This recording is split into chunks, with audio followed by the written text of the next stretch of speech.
ఓం నమ శివాయ. శంభో శంకర హరంబర మహాదేవ. ఏడుకొండలవాడ వెంకటేశ్వర. యా లక్ష్మీ నరసింహస్వామి నీ పాదాల సాక్షిగా ఇప్పుడు సింహరాశి వారికి ఎలా ఉంది చూద్దాం.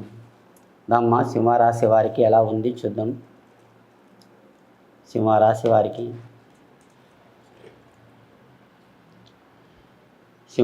వారికి చూడండి, బాబా సాయిబాబా మీరు ఎంత సంపాదించుతారో కానీ అంతనే పడగొడతానే ఉంటారండి. మీకు ఏదన్నా ఒక జబ్బు అంటే రోగం అంటే హాస్పిటళ్ళు దానికే ఖర్చు పెడతారండి మీరు డబ్బులు. మీరు ఎంత సంపాదించినా కానీ మీ దగ్గర ఉండవు. ఆ డబ్బులు ఎక్కడివి వస్తూనే ఉంటాయి. ఆ డబ్బులు ఆ భగవంతుడు ఇస్తూనే ఉంటుండు. ఆ డబ్బులు ఈ చేతుల నుంచి ఖర్చు పెడతానే ఉంటున్నారు.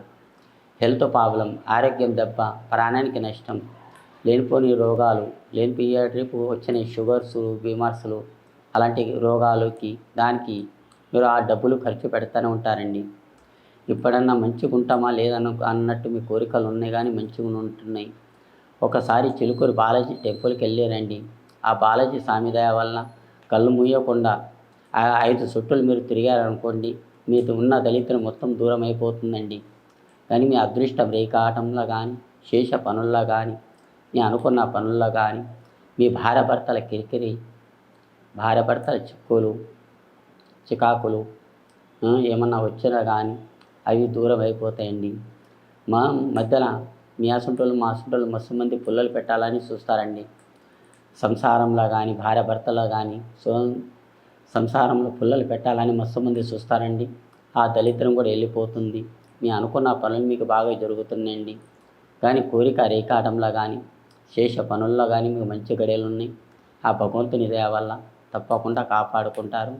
మీ అనుకున్న పనుల్లో కానీ ఈ ఏడాదిల మీ చేతిని ఏదన్నా ప్రారంభం చేద్దామన్నట్టు మీ కోరిక ఉందండి.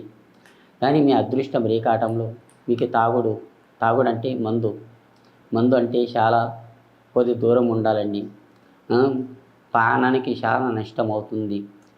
కొద్ది ప్రాణానికి చూసుకోండి.